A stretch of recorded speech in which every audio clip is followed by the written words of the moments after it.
Well, everybody, when it rains, it pours. It is Tuesday, November 7th. Welcome back to the channel. Thank you all so much for joining. And I tell you what, if it wasn't for bad luck, I'd have no luck at all. I wanted to get the rifles out because gun season is this weekend and shoot a couple shots. I want to have the 30-30 and the 6.5 ready to go so that both myself and Chandler can have a gun in our hand when we're in the tree. But anyway, I go to pull it up, take the 30-30, take one shot, and the scope is now broken. This is what it looks like when you look through the scope. I've never seen that before. Not sure what caused it. Not sure if it... actually, I'm pretty positive it can't be fixed. They don't make scopes like that anymore. But either way, I have been in a mad dash all day today to try to find a new scope. I finally found one that I liked on Amazon. It should be delivered tomorrow. But either way, like I said, it's terrible. I think probably the worst part of all of this is that the shot that I took with the 30-30 was about 1/8 of an inch off center. Perfect shot. The gun was good to go, but now it's, well, yeah, not so much anymore. Either way, that being said, I am going to be hopefully getting the new scope tomorrow, and then we will be putting it on there, get it bore sighted, hopefully get it sighted in tomorrow afternoon. I do have some free time in the afternoon, so hopefully we'll be able to get everything sighted in and good to go for this weekend, because I'd really like to have both myself and Chandler to have a gun this weekend in the stand. But either way, stay tuned. I'll see you tomorrow when the new scope arrives. Alright everybody, so sorry about the mess. I'm kind of in the middle of deer season, so this gets a little messy. But the new scope was just delivered. I got the Bushnell banner. And I'm going to go ahead and just quickly get this installed. Haven't even opened this yet. Make sure it's good.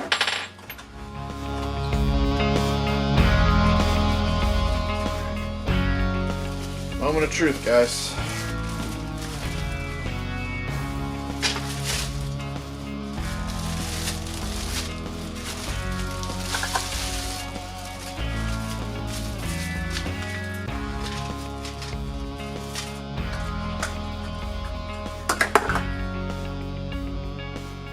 Alright, that'll work.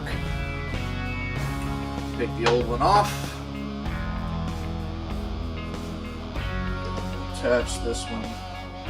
Now they make accessories and stuff to make this a lot easier and better for everybody involved. Stuff like levels and stuff like that. I'm gonna pretty much have to eyeball this, which is not ideal, but it'll do the job. Still have to line it up, so I'm not gonna tighten it all the way down just yet.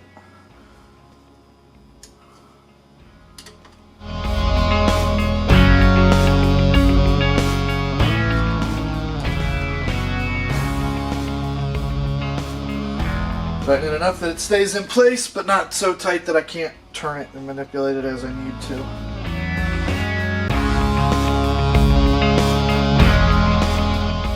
Alright. Now I'm going to line it up.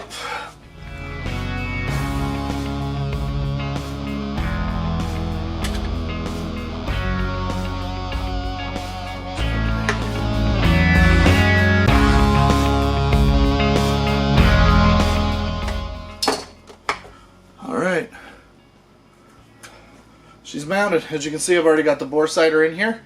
So we're going to go get this set up and I'll get it bore sighted. Oh, here's hoping this goes easy.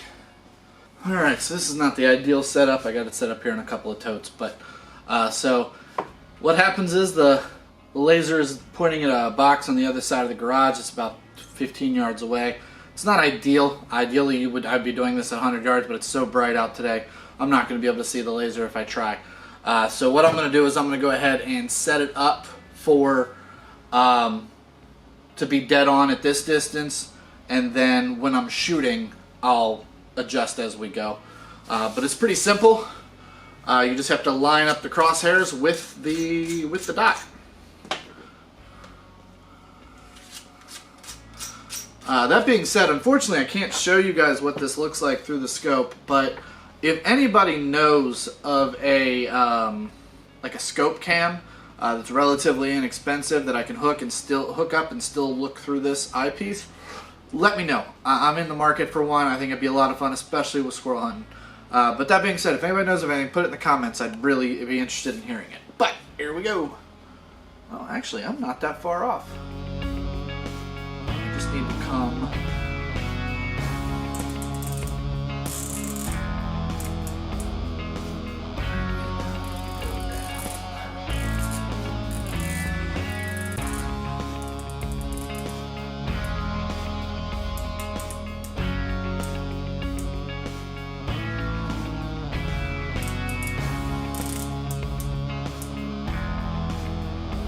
Alright, and I am boresighted at, we'll call it 15 yards. Next step is to take it outside and take a couple shots, see where we end up. Fingers crossed this goes well. Really would like to have 2 guns this weekend. Alright, I'm currently editing this video together, and I want to acknowledge the fact that I made a slight mistake at this point. With being able to only boresight it at 15 yards, I should have started a lot closer to the target and then slowly worked my way backwards. Instead, I tried to start at quite a ways away, and, well, you'll see, but it didn't really go all that well. Alright, y'all. Sorry about the wind noise in advance, but we'll go ahead and put a shot down range. Hopefully this hits on the paper at the least. But we'll go from there.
Well, y'all, I'll be honest, this isn't going super well. Sorry about the wind noise.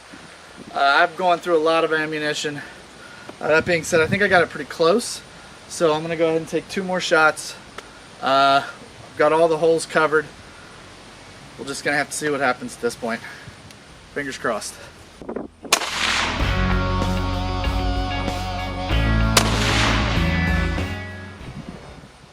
Alright, y'all, well, both of those last 2 shots were pretty much exactly where I want them to be, left and right, but a little bit low.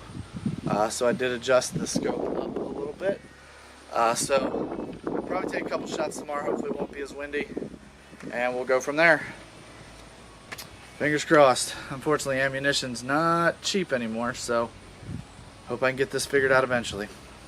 I don't know.